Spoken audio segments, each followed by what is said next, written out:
We are already 70 days into 2020. How are you doing with your goals, your progress, your commitments? Let me tell you about mine. Hey guys, welcome back to 5nothing100nothing.com. I am Fuggit! And that stands for the fittest underdog guru using intelligent tactics. And today, guys, we are 70 days into 2020, and it is flying by already. Spring is coming. You can feel the weather changing. There's a lot going on in the world, right? We're not going to review that here. You hear that enough, okay? But at the beginning of the year, New Year's resolutions, whatnot, you start to kind of think about the year past and what's going to happen and what do you want to achieve in the new year. So some of the things that I was focusing on was really stepping up my commitment to my health, to physique enhancement, to diet, to disciplining myself even further. Because like everybody else, you can get off the rails a little bit. And I had an up and down year with weight, with muscle gain and loss, body fat, and body weight gain and loss. And I just wanted to start off the year very strong. So on January 1st, I committed to having no alcohol, no sugar, no processed food, no bread, nothing that was gonna be like a refined carbohydrate.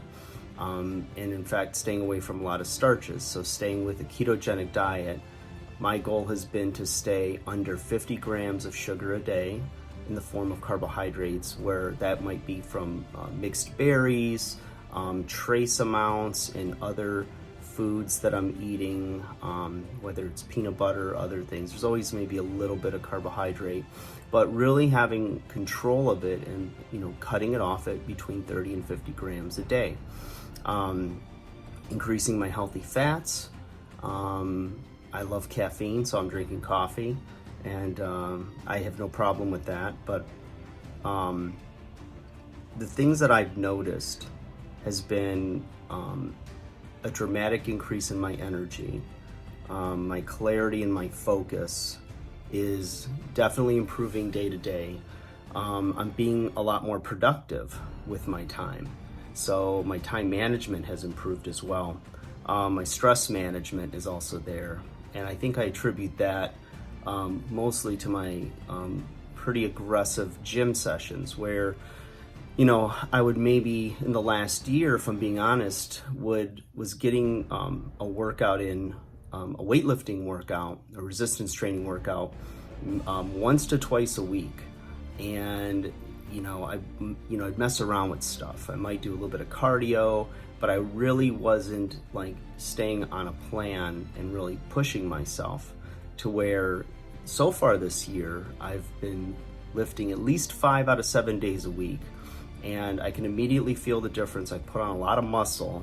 My body weight has dropped a little bit, but it's gone back up a little bit as well, mostly because of the increased muscle mass. And I like feeling stronger. I find that, like I said, my overall energy is better, and my stress is reduced because of the rigorous nature of lifting weights. So I'm not really, things won't bother me as much because I know I'm going to be having an aggressive weightlifting session and I'll feel better.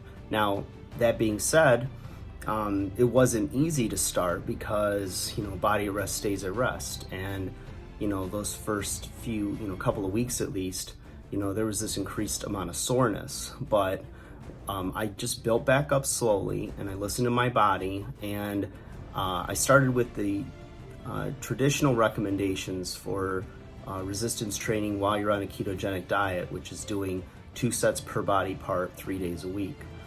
And sometimes 2 days a week. But I've increased that now to where I'm doing more of a German volume training, or actually it's not German volume, it's 5x5.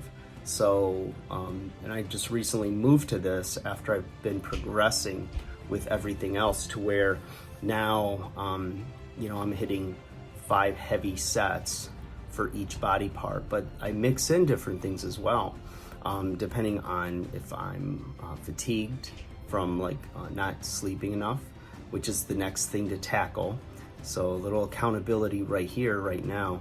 But I think once I get my sleep in order, I've just about got my bases covered for the changes and the betterment of myself that I want to make for 2020.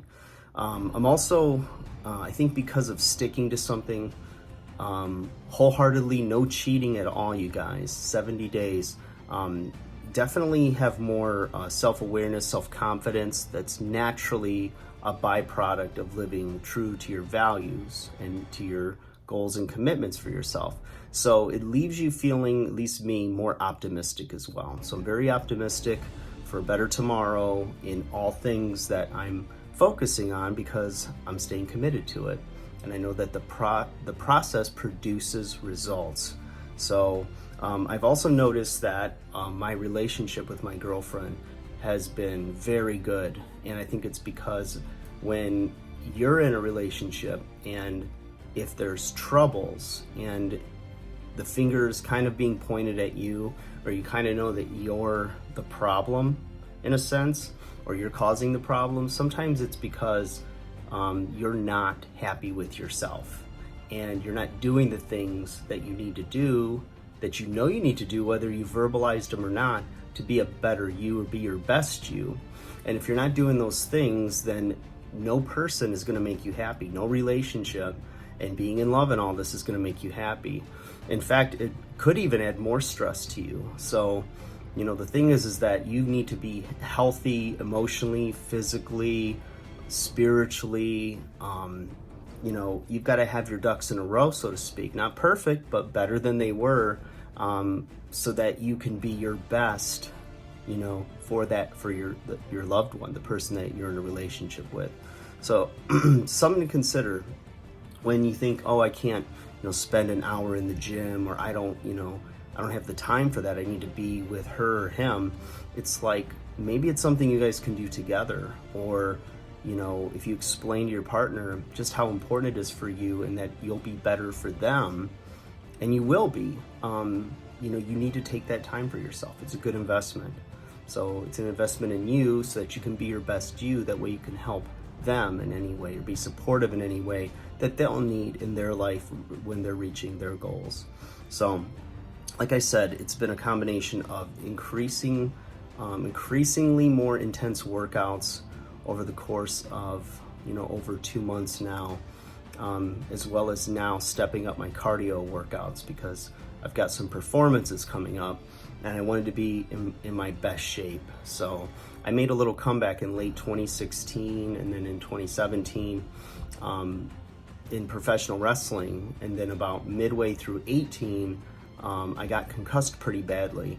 And so I stepped away for a little bit and thought, I don't know if I should be doing this anymore. But I didn't want to leave the business on that note. So I I committed myself to a few shows, and I'm going to come back stronger and better, bigger, faster than ever. So I feel really good about where my body is, where my performance is going to be just in a few weeks. So, it's like having that little carrot that you dangle, or a time-sensitive goal. So, if I didn't do these things that I'm doing now, when it comes match time, I would be, thoroughly embarrassed or very tempted to opt out and not show up that night. But that's not going to be an option because I've done all the prep work and I'm committed and I'm excited to see what I can produce that evening. So, guys, just a little, checkup from the neck up and the neck down to see how you're doing with your goals. And, I just want to encourage you, it's only 70 days in. I mean, it's going fast, but, if you think, well, I've already blown it or I haven't really started anything, you know what? The rest of the year is going to pass by in a blink of an eye. Just start now and forget the exact day or, whatever. Don't think about the time you lost, but think about the time you have left. So take care, you guys. Love to hear from you on the topic. just want to encourage you, keep pressing forward, keep being better, be your best version of you. Take care.